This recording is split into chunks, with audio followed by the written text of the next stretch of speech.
परम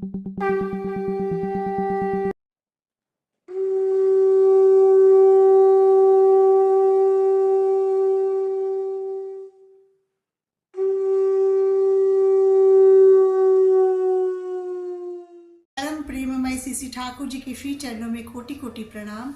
जगदीश्वरी जगपालिनी पुरुषोत्तमा अर्धांगिनी, प्रणाम तुम्हें नारायणी। परम पूज्यपाद पीतिदेव श्री बरदा के श्री चरणों में कोटि कोटि प्रणाम। वर्तमान आचार्य देव के श्री चरणों में कोटि कोटि प्रणाम। समस्त इष्ट परिवार के श्री चरणों में कोटि कोटि प्रणाम। यहाँ उपस्थित मातृमंडली, पूत पंजाधारी दादा, छोटे छोटे बच्चों को यथा योग्य स्थान पर मेरा भक्ति भरा प्रेम भरा जय गुरु। आज चिल्ड्रंस डे है, बाल दिवस है और सभी छोटे छोटे बच्चों को, बड़े बच्चों को मेरी तरफ से ढेर बहुत बहुत शुभकामनाएं कि आप अपने जीवन में उन्नति लाभ करें। और मैं यही कहना चाहूँगी, हे परम पिता अनुकूल, चरणों में दे दो शरण, देकर सबको सतनाम, धन्य करो जीवन। आज इस कलयुग में, जो कलयुग हम लोग कहते हैं, पर मुझे ऐसा लगता है कि हम लोगों के घर में सतयुग है, क्योंकि हमारे घर में स्वयं पुरुषोत्तम विराजमान है। जहाँ पुरुषोत्तम होते हैं वहाँ कलयुग की संभावना दूर दूर से भी नहीं होती है। हाँ, घर के बाहर कलयुग जरूर बैठा रहता है कि जैसे ही हम दरवाज़ा लांघेंगे तो कलयुग हमको धर दबोचेगा। लेकिन चूंकि हम परम पिता के संतान हैं, पुरुषोत्तम को ग्रहण किए हैं, तो कलयुग भी मेरा कुछ नहीं बिगाड़ सकता। अभी माँ बहुत सुंदर गा रही थी कि अमृत की वर्षा, अमृत की वर्षा यही होती है। अमृत कहीं दुकानों में नहीं मिलता है, अमृत कोई दवाई की दुकान में नहीं मिलता है। अमृत की वर्षा यही जहाँ पर पुरुषोत्तम का गुणगान हो रहा है, वही अमृत की वर्षा हो रही है। इस वर्षा में मैं, आप सभी लोग भीग रहे हैं, बशर्ते हम लोग छतरी ना ओढ़े हो। अगर हम लोग छतरी लगाए रहेंगे तो हम अमृत की वर्षा का लाभ नहीं उठा पाएंगे। तो छतरी से कहने से तात्पर्य मेरा यह है कि वृत्ति प्रवृत्तियों से के रूपी छतरी हमारे सर पे सवार है, हमारे मस्तिष्क पे सवार है। वो छतरी हम लोगों को इस अमृत की वर्षा में भीगने नहीं देती है। लेकिन चूंकि हम लोग पुरुषोत्तम की शरण में हैं, तो हम लोग अमृत की वर्षा में सराबोर होंगे ही, हमें कोई नहीं रोक सकता है। अभी संचालिका माँ इतनी मधुर आवाज से संचालन कर रही हैं। ठाकुर जी इस मधुर आवाज को बहुत पसंद करते थे और उस मधुर आवाज के लिए बड़ी माँ की भी ऐसी ही मधुर आवाज थी। बड़ी माँ की इस मधुरता भरी आवाज को देखकर ही ठाकुर जी एक वाणी लिखे थे, बातें करना गुड़ के जैसा, रहे देह लिपटाए, बड़ी होने पर भी मीठी बातें उल्टी दिशा में धाए। कितनी सुंदर बातें, कितनी सुंदर। बड़ माँ को देख के बड़ माँ का जो स्वरूप था इतना सुंदर था, और इसी स्वरूप के एकदम अनुकूल बड़ी माँ चलती थी और बिल्कुल मधुर बोलती थी। तो यहाँ पर बहुत मधुर मधुर भजन कीर्तन हो रहे हैं, अमृत की वर्षा हो रही है। बाकी जहर आपको दवाई की दुकान में 5 रुपए का पुड़िया मिल जाएगा, लेकिन अगर आप दवाई की दुकान में जाके कहेंगे कि अमृत दे दो 5 रुपए का, तो अमृत नहीं मिलेगा, लेकिन जहर की पुड़िया जरूर मिल जाएगी। तो अमृत की वर्षा यही हो रही है और हम इसी वर्षा में सब लोग सराबोर हो रहे हैं। और इसीलिए कहे हैं हमारे कबीर दास जी, ये तन विष की बेलड़ी, गुरु अमृत की खान, शीश दिए जो गुरु मिले तो भी सस्ता जान। कबीर दास जी की एक और वाणी है, सदगुरु आवे भेद बतावे, ज्ञान करे उपदेश, कोयला का मैला छूटे जब अग्नि करे प्रवेश। ठाकुर जी कबीर दास जी की वाणियों को बहुत कोट करते थे और वो अक्सर इस वाणी का जिक्र करते थे कि सदगुरु आवे भेद बतावे, ज्ञान करे उपदेश, कोयला का मैला छूटे जब अग्नि करे प्रवेश। हमारे अंदर पुरुषोत्तम रूपी बीज मंत्र रूपी अग्नि का प्रवेश हो चुका है और हम धीरे धीरे, हमारा रंग निखर रहा है और दिनों दिन निखरता ही चला जाएगा। इसलिए हमको इष्ट के रंग में रंग जाना है और ये रंग इतना गहरा रखे कि इस रंग को छूटने ना पाए। इतना इसके लिए हमको क्या करना पड़ेगा, मन में विश्वास रखना पड़ेगा। मन के विश्वास से ही सब कुछ संभव हो जाता है। एक बार एक दादा वर्मा के युद्ध से लौटे, वर्मा मित्र थे, तो ठाकुर जी ने उनका हाल समाचार पूछा और ठाकुर जी से बोले, वो दादा जो वर्मा से आए थे, बोले ठाकुर जी सब तो ठीक है, लेकिन पग पग पर जब विपत्ति में फंसते हैं तब तब आपकी दया होती है। ठाकुर जी मुस्कुराते हैं कि दया जब ही होगी जब तुम यजन याजन इष्टवृत्ति पूरे सुंदर ढंग से करोगे, अच्छे रूप से करोगे, महसूस करोगे, तभी दया होगी। दया पग पग पर होती है, अमृत की वर्षा पग पग पे हो रही है, लेकिन हम कितना वर्षा का आनंद ले पाते हैं ये हमारे और आपके ही के ऊपर निर्भर है। एक नारी नीति का एक अध्याय है, मुझे इस समय अभी याद आ रहा है, माँ की तरह तुम मनुष्य की माँ जैसा बनने की चेष्टा करो, कथनी सेवा और भरोसे से, लेकिन घुल मिल कर नहीं, देखोगे कितने तुम्हारे अपने बनते जा रहे हैं। ठाकुर जी की वाणी, सारी वाणियाँ बहुत सुंदर है, नारी नीति की हर वाणी हम लोगों की स्त्री जाति के ऊपर है, और इसको हम लोग प्रतिपालन करेंगे और समझेंगे। इसको समझने पे इतना सुंदर, मतलब प्रत्येक माँ जो है एक माँ का स्वरूप है।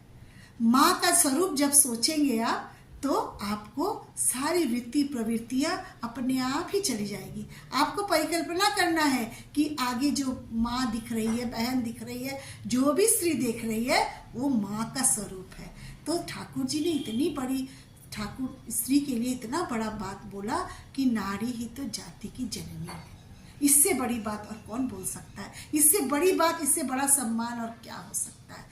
कुछ नहीं हो सकता है। तो ये मातृ सम्मेलन जो हम लोगों का होता है इतना सुंदर होता है, इसको समझना पड़ेगा। नारी नीति के एक एक अध्याय को समझना पड़ेगा, कन्या मेरी को समझना पड़ेगा कि अगर हमारी कन्या है तो कैसी होना चाहिए, तुम्हारी सेवा, तुम्हारी चिंता, तुम्हारी कथनी पुरुष जनसाधारण में कैसा भाव पैदा कर दे।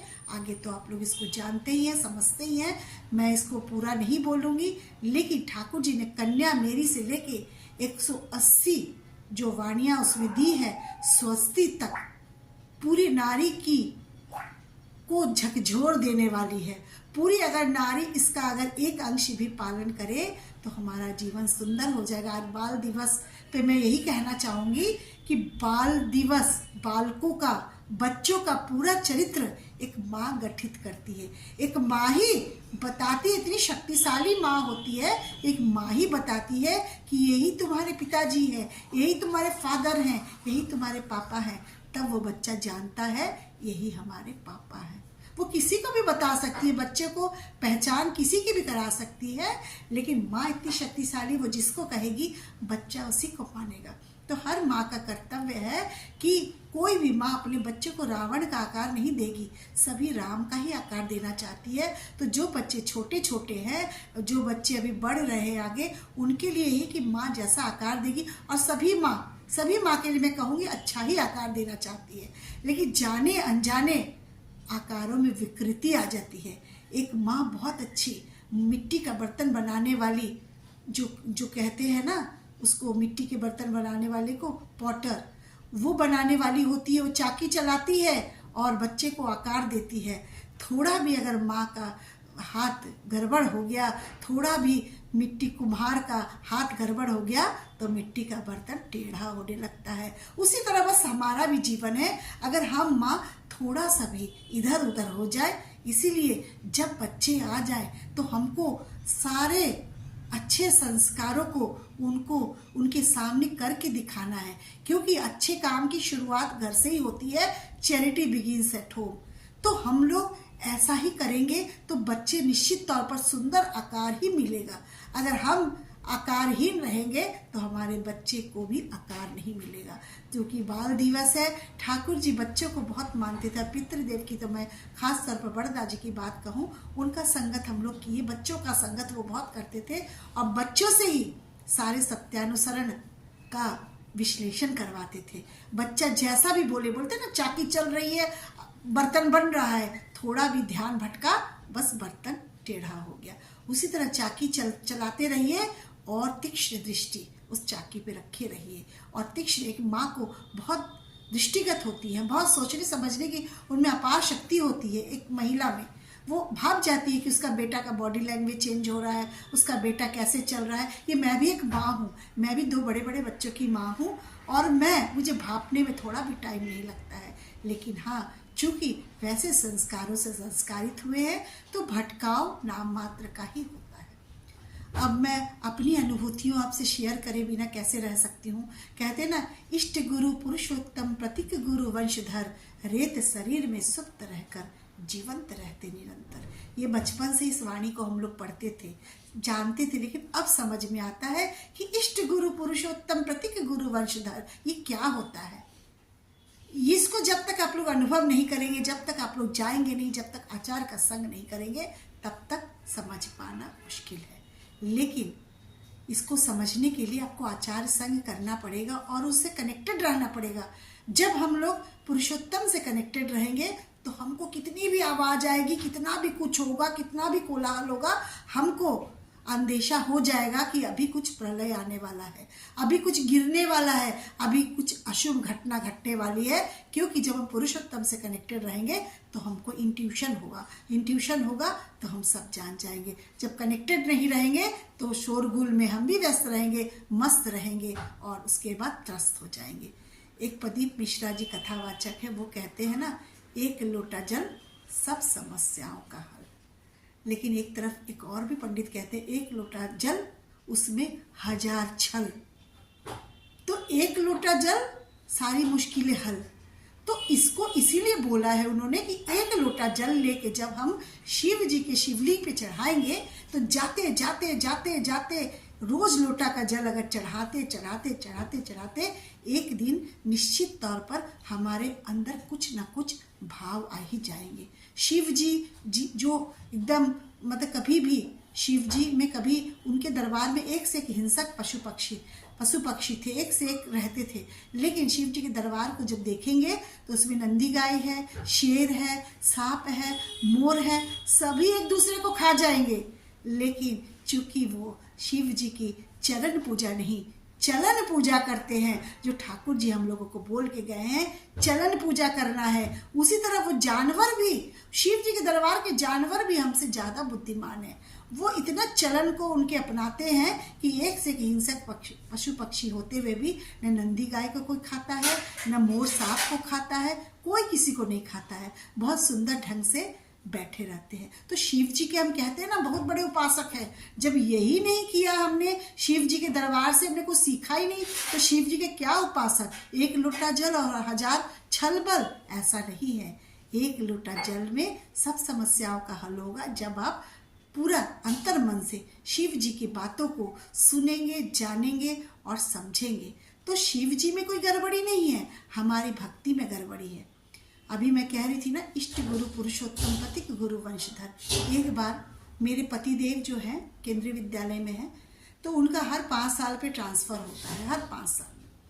तो जब हम लोग गुड़गांव में थे तो गुड़गांव में ज़्यादा कॉलेज नहीं है, 2 ही हैं, तो 6 साल हो गया। अब ट्रांसफ़र निश्चित था कि ट्रांसफ़र होना ही होना है, और हम लोग चाह नहीं रहे थे कि गुड़गांव छोड़ के हम लोग कहीं जाए, क्योंकि गुड़गांव बिल्कुल एकदम हाईटेक सिटी थी, मीना सिंगापुर उसका रूप दिया जा रहा था। और ऐसी सिटी को छोड़ के इतनी सुंदर सिटी में एयरफोर्स स्टेशन पे हम लोग का इतना सुंदर क्वार्टर था, सारी सुख सुविधाएं थी। लेकिन ट्रांसफ़र तो होना ही है, गवर्नमेंट की पॉलिसी है, 5 साल नहीं हुआ, 6ठे साल में तो होना ही है। तो मैंने अपने पतिदेव से कहा, क्यों ना आप जब 5 जगह भरना होता है तो आप क्यों नहीं चलते देवघर चल के। हम लोग देवघर तो जाते ही रहते हैं, आचार्य देव से एक बार पूछ लेते। आचार्य देव उस समय आचार्य नहीं बने थे, जो वर्तमान आचार्य देव है उस समय हम लोग उनको बाबाईदा ही बोलते थे। चलिए बाबाईदा दादा से पूछ लेंगे। तो जब हम लोग गए वहाँ पे, तो हम लोग तो जाते ही हैं और महीना महीना भर रहते हैं। तो एक दिन आचार्य देव, जो वर्तमान आचार्य देव हैं बाबाईदा, कंप्यूटर रूम में बैठते हैं। उस समय बहुत कंप्यूटर रूम में बैठते थे, दादा के साथ बैठ के उसके बाद कंप्यूटर रूम में जाते थे। तो मैं और मेरे पतिदेव कंप्यूटर रूम में गए। तो मेरे पतिदेव आगे अंदर चले गए। तो उन्होंने कहा कि ये हमारा ट्रांसफ़र होने वाला है दादा, और 5 जगह भरना है, कहाँ भरे, क्या करे। तो आचार्य देव ने कहा कि ममता को बुला, ममता आई है क्या। तो बोले हाँ बाहर खड़ी है। तो मैं अंदर गई। उस समय एक लखनऊ के कीर्ति गांगुली दा थे और उनकी पत्नी मंजूषा गांगुली माँ थी, वो भी खड़ी थी। तो दादा ने इनसे पूछा कि इन्होंने दादा से कहा कि दादा मेरा ट्रांसफ़र का टाइम आ गया है, 5 जगह भरना है, मुझे समझ में नहीं आ रहा है कि कहाँ कहाँ भरूँ, जहाँ भरूँगा हो सकता वहाँ ट्रांसफ़र हो जाए, 5 जगह भरना है, सबसे प्रायोरिटी जहाँ देंगे वहाँ ना हो कि लास्ट प्रायोरिटी में हो जाए, कहीं हम लोग इधर उधर हो जाए। तो दादा ने कहा, आचार्य देव हंसे कि ममता क्या चाह रही है, ममता से पूछो। तो इतने में मंजूषा गांगुली माँ जो थी, कीर्ति गांगुली दा की धर्मपत्नी, उन्होंने मुझे पीछे से ऐसे टोका और कहा बोलो ना कि लखनऊ में हम चाहते हैं। तो मैं बोली मैं लखनऊ चाहती नहीं थी, मैं चाहती थी कि कानपुर ही में हो, कानपुर ही हम रहे। तो दादा बोले, आचार्य देव बोले ठीक है, कानपुर ममता चाह रही तो कानपुर ही में रहो। फिर जब हम मेरे पतिदेव थोड़े मायूस हो गए, फिर जब हम लोग बाहर आए तो बाहर आने के बाद मैं मेरे पतिदेव से मैं बोली देखो आचार्य देव ने यही कहा है, देखिए तो हम लोग को कानपुर ही रहना है अब। तो बोले कि उनके कहने से क्या हो जाएगा, गवर्नमेंट की पॉलिसी होती है, गवर्नमेंट की पॉलिसी जब होती है तो कोई कुछ नहीं कर सकता है। लेकिन बोलते हैं ना, सारा कुछ सिनेरियो बदल जाता है, पूरा परिवेश बदल जाता है जब पुरुषोत्तम की इच्छा होती है, जब 100% आपका सरेंडर होता है। मेरे पति में 100% सरेंडर नहीं था, शंका में थे, लेकिन मुझे ऐसा था, मैं मस्त थी, मैं सोच रही थी जो होगा देखा जाएगा। आचार्य देव ने कह दिया है कि कानपुर रहना है तो कानपुर ही रहना है। देखिए उसके बाद क्या होता है, सिनेरियो बिल्कुल चेंज हो गया। मेरा बेटा जो था 12वीं में था उस समय, अब 12वीं में था, 11th में था। अब एक नियम आ गया कि जिसका बच्चा 11th में है उन लेक्चरर का ट्रांसफ़र नहीं होगा। तो एक खुशी की बात यह हो गई कि अब ट्रांसफ़र ही नहीं होगा। तब मेरे पतिदेव को लगा कि आचार्य देव ने तो ऐसी बात बोल दी। उसके बाद भी नहीं रुका विश्व, उसके बाद भी आचार्य देव की जो वर्षा है, अमृत की वर्षा बरसती रही। उसके बाद हम लोग फिर रुके, फिर समय आया ट्रांसफ़र का। फिर देखिए, फिर एक ऐसा जब उन्होंने कह दिया कि ममता की इच्छा कानपुर में रहने की है तो कानपुर में ही रहो, और मेरी इच्छा थी कि यहाँ एक जुड़ गए थे, यहाँ सब सत्संगी लोग, बहुत अच्छा परिवार हमारा है, एक बहुत सुंदर परिवेश है। इस परिवेश से हम जाना नहीं चाहते थे, क्योंकि बहुत मुश्किल से ऐसा क्योंकि जब हम लोग अलवर रहते थे राजस्थान में, वहाँ पे सत्संगी का परिवेश नहीं था। वहाँ हम लोग और मेरे पतिदेव उस समय सह प्रतिष्ठित नहीं थे, तो दीक्षा के लिए हम लोग बहुत ज़ोर तोर से मेहनत करते थे और उनको जयपुर ले जाना पड़ता था, जहाँ हमारे श्रद्धेय पूजनीय अनुभूति दा मैत्रा दा जो रहते हैं, उनसे जाके दिलवाना पड़ता था।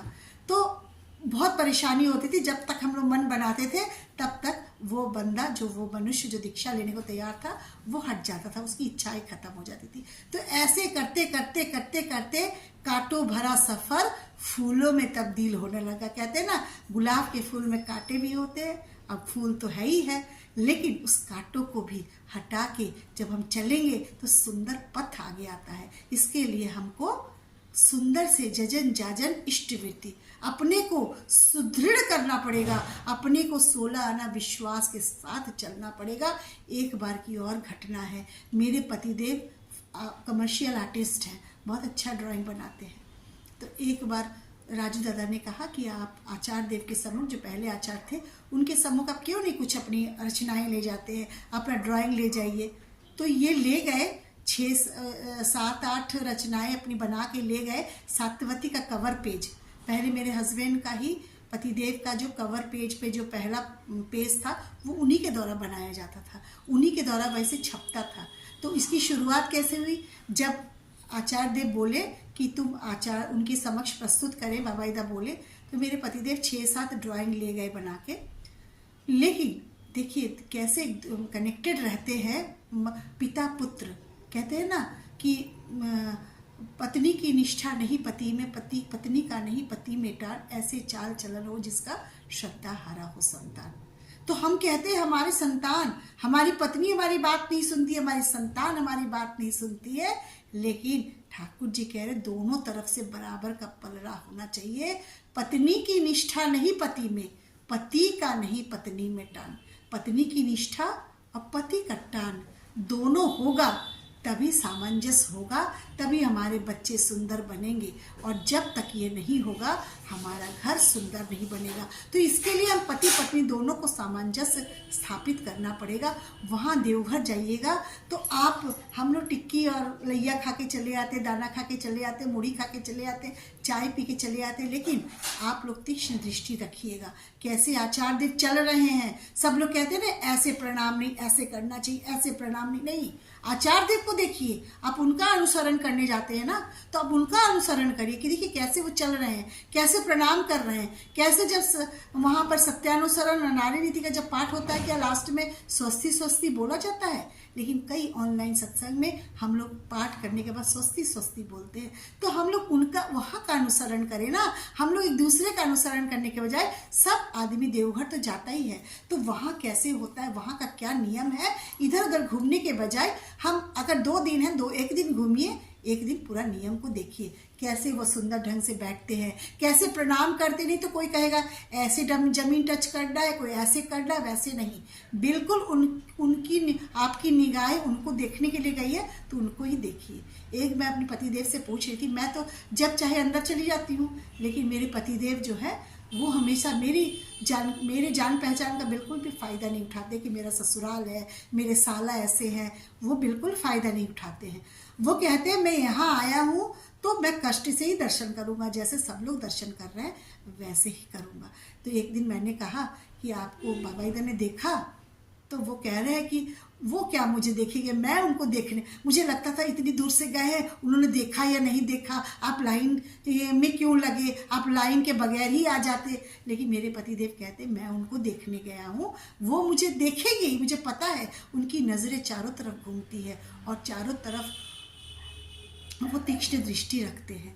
तो ऐसा ही हम लोगों को भी चलना है, ऐसा ही समझना है। तो मातृ सम्मेलन इसीलिए की होता है कि माँ लोगों को ठाकुर जी के विषय में, बड़ी माँ के विषय में, बड़ी माँ कितना सुंदर व्यक्तित्व की धनी थी। ठाकुर जी ने जब बड़ी माँ को चिट्ठी लिखा था तो लिखा था मेरी आदरणीय तुम कैसी हो, ऐसे लिखा था। और उन्होंने चिट्ठी में इतनी सुंदर चिट्ठी लिखी थी कि हम लोग उसकी परिकल्पना भी नहीं कर सकते कि हम लोग ऐसी चिट्ठी लिखेंगे। हम लोग कैसे लिखेंगे, अरे आप कब आएंगे, मेरे ससुराल में मुझे ये कष्ट हो रहा है, मेरी सासू माँ मुझे ये कष्ट दे रही है, मुझे ऐसा हो रहा है, वैसा हो रहा है, कितनी सारी बातें, उल्टी सीधी बातें लिखेंगे और पतिदेव को भी डिस्टर्ब करेंगे और अपने आप भी डिस्टर्ब होंगे। लेकिन जब ठाकुर जी बड़ी माँ को पत्र लिख रहे हैं, कह रहे हैं तुम रमणीय हो, अपने आचरण का, अपने लाज का विशेष ध्यान रखना, गुरुजनों की सेवा करना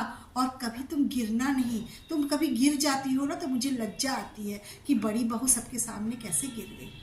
सभी का सेवा करना, सभी आश्रम वासियों का ख्याल रखना, ऐसा कौन पत्र लिखता है, ऐसा पुरुषोत्तम ही लिख सकते हैं। उनका पत्र कभी पढ़िएगा तो आपका रोम रोम रोमांचित हो जाएगा। बहुत सारी चीज़ें हैं। एक बंगला किताब है, अगर जिसको बंगला पढ़ना आता है, बहुत मोटी किताब है, बहुत सुंदर किताब है। क्योंकि हम लोग बंगला पढ़ते हैं, हम लोग बंगाल से पढ़े बड़े हैं, तो हम लोग को इस चीज़ की सुविधा है कि हम लोग कई सारी किताबें पढ़ लेते हैं। और जो नहीं पढ़ना जानते हैं वो ठाकुर जी की भाषा सीखे तो बहुत अच्छा है। मैं जब शादी होके आई, मेरे पतिदेव बंगला का क अक्षर नहीं जानते थे, लेकिन आज क क्या वो सारी किताब पढ़ लेते हैं, सब समझ लेते हैं, सारे टाइम अनुवाद करते थे। तो हम लोग भी ठाकुर जी की भाषा सीखेंगे और ठाकुर जी के प्रति 100% विश्वास रखेंगे। अभी जो हमारे आचार्य हैं, इसलिए कहते हैं शिक्षा लेके दीक्षा धरो, आचार्य को करके सार, आचरणी बोध चलन से ज्ञान समंदर हो जा पार। तो हम लोग को ज्ञान समंदर अगर पार होना है तो हमको आचरणी बोध चलन में शामिल होना पड़ेगा। जैसे एक मदारी जब डुगडुगी बजाता है, जब बंदर नचाता है और जब डमरू बजाता है, तो जब डमरू की आवाज़, जब परवान चढ़ जाती है एकदम बहुत तेज, जब डमरू की आवाज़ बजती है, जब बहुत तेज बजता है, तो बंदर जो है बिल्कुल मदारी की बातों पे अरे बैठ जा, उठ जा, नाच ले, गा ले, छड़ी पकड़ ले, ऐसा उन्माद पैदा कर देता है वो डमरू की आवाज़। तो हमारे अंदर भी वो नाम रूपी जो डमरू है, हमारे अंदर भी इतना बजना चाहिए, इतना तेजी से बजना चाहिए कि एक उन्माद पैदा कर दे। और जब एक उन्माद पैदा कर देगा तो हमारा भक्ति परवान चढ़ जाएगा, और जब परवान चढ़ जाएगा तो हम कहाँ से कहाँ पहुँच जाएंगे। देखिए, लकड़ी के नाव से भी उस पार जाया जा सकता है, लेकिन लकड़ी की नाव जो है कभी डगमगा सकती है, डूब सकती है, लेकिन जब हम स्टीमर पे बैठ जाएंगे तो आपको 100% उस पार बिना रुकावट के पहुंचा देगा। इसीलिए कहते हैं, बाजार घूम कर गुरु करने से निष्ठा गई जहन्नुम में, होगी तेरी क्या शंका दूर, होगा क्या लाख जन्म में। हम लोग बाजार घूमकर गुरु करते हैं ना। आज बहुत सारे हम लोग इस यहाँ सत्संग जगत में भी जो सुंदरकांड वगैरह पढ़ते हैं, जहाँ दादा मेरे पतिदेव दीक्षा दिए हैं, उनको बताते हैं कि बस शास्त्रों में जो वर्णित है वही भगवान भगवान है, बाकी भगवान भगवान नहीं है। लेकिन वो और कई लोग उनकी बातों में आ भी जाते हैं और ठाकुर जी का परित्याग कर देते हैं। इसी परित्याग को रोकने के लिए, इसी सब चीज़ों को रोकने के लिए हम लोग डीपी वर्क का माध्यम चुने हैं। डीपी वर्क इतना सुंदर वर्क है कि जहाँ हम लोग जाते हैं तो कहीं हम लोगों को असम्मानित भी किया जाता है। ऐसा नहीं है कि आपको बैठाया जाएगा, पानी ही दिया जाएगा, गाली गलौज भी दिया जाता है। तो इसको करने से हमारा मान अपमान से परे हो जाते हैं। तुम गाली गलौज जो दो, हमारे आचार्य देव का निर्देश आया है और हम लोग ये करेंगे ही। तो हम लोग को और समय रहते ही गुरु करना चाहिए। देखिए, भ्रांतियाँ बहुत है समाज में, इतनी सारी भ्रांतियाँ, इतनी सारी दिशाएं हैं। अगर हम भटकते रहेंगे तो भटकते ही रह जाएंगे और समय गंवा देंगे। इसलिए कहते हैं, समय गंवाया पथ खोजन को, अनुष्ठान का आडंबर, अनुष्ठान ही पाया हमने, पथ गया चूल्हे भार। हम लोग इतना भटकाव रखते कि अभी उम्र नहीं है, अभी बंगाली गुरु हैं, अभी हमारी उम्र नहीं हुई है, अभी तुमको बहुत कुछ करना है, अभी उनको बच्चों की शादी करनी है। लेकिन ये नहीं जानते हैं कि सत्संग करो स्वस्थ जवानी में, बुढ़ापा किसने देखा। ये मैं हमेशा कहती हूँ कि मुझे ही ऐसा प्रतीत होता है। कई लोगों को मैं देखती हूँ कि जब वो कहते हैं कि मैं जब बुढ़ापे में जाऊँगी, जब बुढ़ापा आता है तो उनका शरीर सक्रिय निष्क्रिय हो जाता है, वो सक्रिय नहीं रह पाते हैं। तो हम लोग को इन सारी भ्रांतियों को दूर करना है। ये भ्रांतियों को जब दूर होगा, जब हमारी मन की भ्रांतियाँ, जो मन में जो कुंठाएं हैं, उनको हम लोग दूर करेंगे तो सारी भ्रांतियाँ दूर हो जाएगी। एक छोटी सी कहानी, कैसे लोग गुरु बदलते हैं, उसके ऊपर मैं बता के अपनी वाणी को समाप्त शेष करूँगी। एक बार एक शंकर जी का भक्त शंकर जी की उपासना कर रहा था, बहुत उपासना करता था। तो उसने एक दिन शिवलिंग पे देखा कि एक चूहा ऊपर चढ़ के कूद रहा है, ऊपर चढ़ रहा है और नीचे उतर रहा है, ऊपर चढ़ रहा है, नीचे उतर रहा है। बोलते हैं ना, मन की भ्रांतियों की बात मैं कह रही हूँ कि हम लोग इतना भ्रमित है कि हम लोग को कोई भी भरमा के चला जाता है और हम लोग भ्रमित हो जाते हैं, क्योंकि हम चाहते हैं भ्रमित होना। अगर हम नहीं चाहेंगे तो नहीं होंगे। जब चूहा शंकर जी के शिवलिंग पे कूदने लगा तो वो आदमी सोचा, वो जो शिव जी का भक्त अपने को कहता था, वो सोचा, अरे ये चूहा तो बहुत शक्तिशाली है, ये तो शिव जी के ऊपर चढ़ के तांडव मचा रहा है। कल से वो चूहे की पूजा करने लगा। चूहे की जब पूजा करते एक दिन एक बिल्ली आई और चूहे को खा गई। जैसे हम लोग देखिए, आज सोचते हैं कि एक लोटा जल, सब समझ से उधर चले गए, फिर उधर चले गए, तो फिर जब बिल्ली चूहे को खा जाती है तो सोचता है कि बिल्ली बहुत शक्तिशाली है, तो चूहे को खा गई। अब तो इतना फालतू चूहे की पूजा कर रहे थे। फिर एक दिन बिल्ली को कुत्ता खा गया तो कुत्ते की पूजा करने लगा। कुत्ते की पूजा करते एक दिन देखा कि पत्नी जो है वो कुत्ते को मार रही है। तो बोला, अरे हम तो बेकार इधर उधर भटक रहे थे, हमारी पत्नी ही तो सर्वशक्तिमान है, कुत्ते को भी मार रही है। तो पत्नी की पूजा करने लगा। तो ऐसे करते उसका बुढ़ापा आ गया और ठाकुर जी की वही वाणी, समय गमाया पथ खोजन को, अनुष्ठान का आडंबर, अनुष्ठान ही पाया हमने, पथ गया चूल्हे भार। जब अनुष्ठान में फंस गए हम लोग, इधर उधर भटकने लगे, हमारा समय समाप्त और हम चले गए। हमारा समय समाप्त, ऊपर जाने का समय आ गया, अब कुछ नहीं हो सकता है। तो मैं यही यहाँ कहने का मतलब यही है कि सारी भ्रांतियों को मिटाएं और अपने भी मिटाएं और दूसरे को भी बोलें कि ठीक है, अगर आपको गुरु जी में ऐसा कुछ लग रहा है, आप सब भगवान की पूजा कीजिए, साथ में गुरु जी की भी पूजा कीजिए। अबिन बाबू यही बोलते हैं, जब गांव में वो इजाजन करने जाते हैं, बोले 4 रास्ता है, चौराहा है, तुम चौराहे पे चल रहे हो तो 3 राह पे चल रहे हो तो 1 राह पे और चलो, गुरु जी को भी पकड़े रहो। तो यही कह के सब लोगों को यही कहना है। और ये डीपी वर्क दीक्षा पत्र का वर्क यही है। और यही के लिए हमारे आचार्य देव 100 दिन की परिक्रमा में निकले हैं, जिसका जहाँ जितना सुंदर डीपी वर्क होगा उतना सुंदर परिवेश की रचना होगी और आचार्य देव वहाँ के अमृत की वर्षा करेंगे। तो बहुत ज़ोरों शोरों से सभी डीपी वर्क में लग जाए। और एक बात जो मैं सत्यवती की पेज की बात कर रही थी, जब मेरे पति देव आचार्य देव जो पहले आचार्य देव थे, उन्होंने एक ड्राइंग सिलेक्ट किया और बोला अब इसको बाबाई को दिखा के आओ। तो जब आचार्य देव जब मेरे पति देव बाबाईदा के पास गए तो उन्होंने भी वही ड्राइंग सिलेक्ट किया जो आचार्य देव ने किया था। तो कितना कनेक्टेड है एक दूसरे में लोग। हम लोग का भी जीवन जैसे हम लोग नहीं, बहुत कठिन है पर असंभव नहीं है, हम लोग भी अपने जीवन को इस तरह कर सकते हैं। और ख़ास कर बच्चों को, ख़ास कर बेटियों को तो बिल्कुल ही आप तैयार करके रखें और दीक्षा जरूर दिलाएं। मैं जैसे अपने ऊपर करी थी कि मेरे पिताजी हम लोगों को दीक्षा दिए थे, आज हम लोगों के कंधे पे सवार होके ठाकुर जी जहाँ जाते हैं हम लोग को लगता है ठाकुर जी हमारे कंधे पे तो बैठे हैं, ठाकुर जी तो है, घर में कोई नहीं है, ठाकुर जी तो है। एक बार मुझे माइल्ड अटैक आया था, मैं कोई घर में नहीं था, मेरे पतिदेव को फ़ोन किया कि अब मेरे पास, मुझे ऐसा लग रहा था क्योंकि यूट्यूब में देखते कई चीज़ गूगल में देखते देखते आपको पता चल जाता है कि हार्ट अटैक का क्या क्राइटेरिया, कैसा क्या होता है, उसके सिम्टम्स क्या है। तो जब मुझे अटैक आया, माइल्ड अटैक आया, मेरे सीने में दर्द हुआ, तो मैंने मेरे मोहल्ले में तो वहाँ पर क्वार्टर में रहती थी, मुझे पता था इस समय कोई जेंट्स नहीं होगा, तो मैं अपने क्वार्टर में किसी को भी नहीं बोली। मैंने अपने पतिदेव को फ़ोन किया, वो बोले आज नहीं अभी नहीं आ पाऊँगा, बाद में आऊँगा। तो मैंने यही कहा कि अब बाद में आएंगे ना तो मेरी से मुलाकात नहीं होगी। तो मेरे पतिदेव किसी भी तरह आए और मुझे डॉक्टर के पास ले गए। तो डॉक्टर ने ECG किया, बोला इनको माइल्ड अटैक आया, इनको कार्डियोलॉजी ले जाइए। तो मैं कार्डियोलॉजी गई, 2 घंटे में कार्डियोलॉजी पहुंची। किसी के पास का इतना समय होता है? क्षण भर में आता है, क्षण भर में लोग मर जाते। तो ठाकुर जी को पकड़ने के बाद मैं इतनी दृढ़ थी कि मुझे कुछ नहीं होगा। और मैं 2 घंटे तक, क्योंकि जाम में फंसे थे, कार्डियोलॉजी यहाँ से 10 किलोमीटर दूर था और मेरे पतिदेव से स्टीयरिंग घूम ही नहीं पा रहा था। उनको इतना वो घबरा रहे थे, कहते ना जब समय आता है तो हम घबरा भी जाते हैं। तोता जैसे राम राम खूब बोलता है, लेकिन जब कोई पकड़ लेता है तो टें करने लगता है। उसी तरह हम लोग खूब ठाकुर जी करते हैं, लेकिन विपदा में पता नहीं कहाँ उनका नाम ही गुमनाम हो जाता है। उनका नाम जब भी आएगा जब आप अपने को सुदृढ़ किए रहेंगे, जजन जाजन इष्टिवृत्ति में सुदृढ़ रहेंगे, तो उनका नाम कभी हमारी जीवा से नहीं जाएगा। तो ये सारी बातें हैं।